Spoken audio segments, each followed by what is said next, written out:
GM everyone, this is Ian from SQD, and today we're going to go over Pipes SDK, what it is, what you can build with it, and how to deploy it. So the Pipes SDK is built around the concept of streams and pipes, where you have one stream and many transformation steps. And finally, you have a target where is the final destination of the data that was transformed, right? So in the Pipes SDK, we have a portal source, which is fetching the data from the SQD network, piping it through a set of user-defined functions to transform or parse the data. And finally, you have a target, which can be a database or any other kind of system that you want to output data to. Out of the box, the Pipes SDK support ClickHouse and Postgres. Also, you can define your own sinks, your own targets. So it's very lightweight, and the whole idea behind it is that it is meant to be very flexible for every use case. Now, jumping into the code, we're going to build a indexer using the Pipes SDK that will track ERC20 transfers for basically any token. And you're going to be able to sync it to a Postgres database. So already have here a pre-set up project. We're using Drizzle for this example. So if you're familiar with Drizzle, we already have the full setup here. We have a Drizzle config. We already predefined a schema. This is going to be the shape of the data that's going to go to our database. So we define a few fields, and we also already have a index.ts file that's where we're going to put together our indexer. Let's start by creating a function, which will be the host for our indexer. So I'm just going to call it ERC20 transfers. And here we're going to need to first create our source. So remember that the data from the Pipes SDK is coming from the SQD network through Portal. So we're going to need to create a new Portal source. For the EVM Portal source, we're going to need to pass a few parameters. The first one is the URL of Portal and the dataset that we want to use for this example. Here we're using Ethereum mainnet, but we're going to have in the description and a few other places as well that you can consult how you can get all the available networks for Portal. Now that we created our Portal source, we can start manipulating the data that is coming from Portal. The Pipes SDK has a set of helper functions that help you to decode the data faster, so you don't need to deal with like decoding pipe level. So what you can do is create a EVM decoder using the create EVM decoder function, obviously. So to the EVM decoder, we pass a block range, which is the range that we want to listen for those transactions. Here we're passing 0, which means Genesis. We can also define a set of contracts that we want to specifically listen the events for, or we can just remove this field and we're going to now listen for all the events that are matching the transfer event signature. And also we need to pass an object with keys representing the event that we want to listen. So the Pipes SDK provides a few common APIs out of the box. So here you can see we have an ERC20 transfer event, but you can also bring your own APIs of your own contracts. We're going to have some links down below, so you can check it out how you can bring your own contracts. Now that we have defined what kind of event that we want to listen, we can start transforming this data to put in our database. So now that we have this whole setup, we can start actually transforming the data that's coming from Portal to the SDK. It's being already decoded through the EVM decoder, so we don't have to do that manually. And now we can actually start modifying a little bit of that data to look like this final schema that we want to sync to our database. So that's what we're going to do in this next step.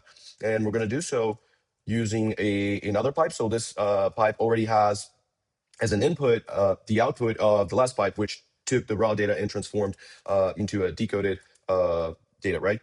So in this function here, we're going to have access to the transfer object, and this transfer object holds all the transfer events that were seen in this batch of block that's being transmitted from Portal to the SDK and already being decoded by the EVM decoder. So we can map it through all those events and reshape those to look like this.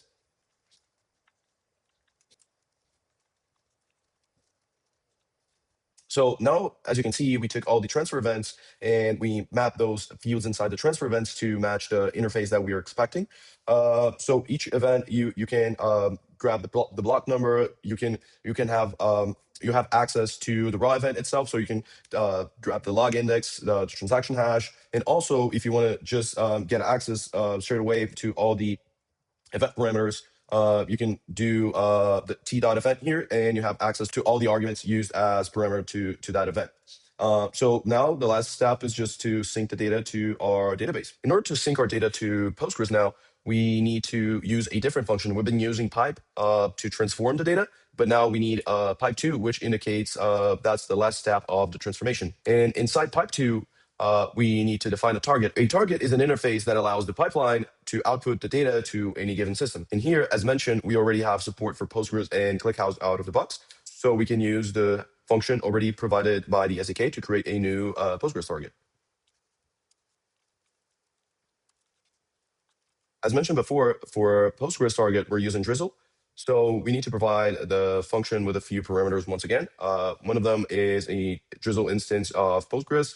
The other is an array of tables. So this is very important if you care about fork handling. So the SDK will handle the forks internally for Postgres. So you need to pass every single table that is modified inside the onData function. So if you had more tables here, you need to pass all those tables to make sure that if a reorg happens in a chain, it's properly handled internally. And of course, we need the onData function. So every time we receive a new batch of data from EVM portal source and it's pipe it through all those transformations that we have above, we're going to need to tell where this data should go. And in this case, we're inserting into the transfer table because that's the only table that we have.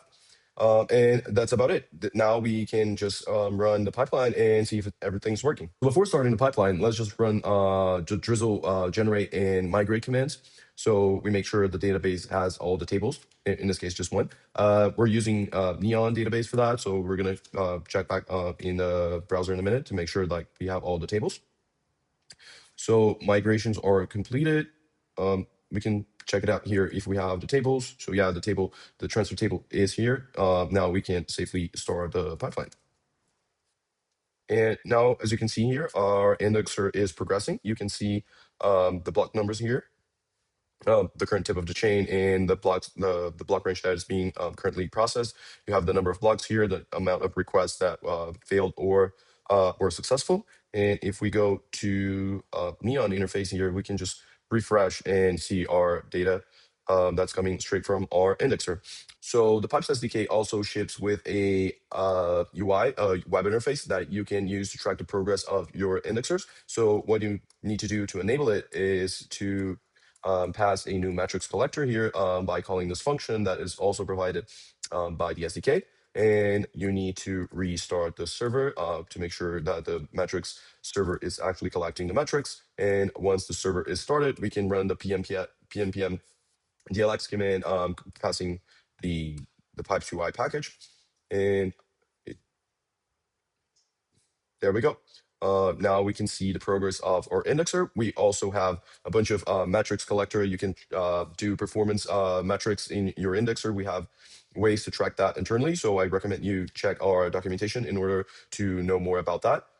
So yeah, that's the pipes UI. Now let's deploy our pipeline.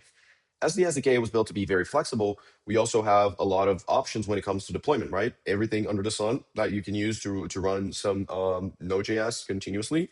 So you can build a Docker image out of this. You can use a platform as a service, such as Railway or many others. You can also just deploy it in your bare metal server and just live on with it. So you have a lot of options, right? In this example specifically, we have a Docker file here if you want to use to deploy a Docker image somewhere, or we can also use a platform as a service. So the only caveat in the platform as a service deployment model is that you just need to make sure that the service provider will continuously run your app and not scale it down when it's not being used. So there's a few providers that does that, and we're going to see one in a minute. Plank is one of the platforms as a service that I just mentioned that supports continuously running applications, so you don't need to worry about the platform scaling it down your service, and then your indexers just halts. So after you log in into Northflank, you can just like create a new project. We're gonna go through it very quickly. You can create a new project and deploy your indexer based on a either public GitHub link, or just you can log in with your GitHub account and connect the repositories business as usual. So here we're going to create a new service in order to deploy our indexer. And now we just need to select one of the repositories of the account connected, or you can just like, if the indexer is public. The repository, you can just like paste the link here. Here you can choose between Dockerfile and Buildpack because the repository contains a Dockerfile in it, or you can just like go with Buildpack and it's gonna use like the default Node.js build process. Here we can safely remove the HTTP port that it has by default, because if we're not exposing any metrics provider from the SDK, we don't need it. But in case you need to expose your metrics provider, then you want to use the same port as the SDK is using, which is like 9,000. And now we can just create a service. Once we create our project, let's just make sure to have the environment variable set for the connection string of Postgres. We're again using Neon here, so we're going to create a new environment variable for that. Now we can click update and restart to make sure our indexer is running with the latest variable. It's actually connected to start, but yeah, so let's just update and restart. Now that the indexer is rebuilt and restarted, we can see we already processing blocks from Portal, going down through all the transformations that we defined, and finally syncing the data to Neon in this case. So yeah, those are the logs, the runtime logs, and you can also check the Neon on console here. We already have data coming in. You can see here that we have two other tables. This sync table makes sure that if the indexer stops, it can resumes and it keeps track of like the syncing process of the indexer. We also have transfer snapshots, which is responsible for tracking snapshots if we need to roll back the state. Well, and that's it. Our indexer is running in production, pushing data to a database. So now you can just like build stuff on top of that, consume this data, build APIs and other applications, or of course, like always use different contracts to mix and match and create new data sets. So yeah, very excited to see what you guys are going to come up with for the ETH Global Hackathon and of course outside of it. So yeah, peace.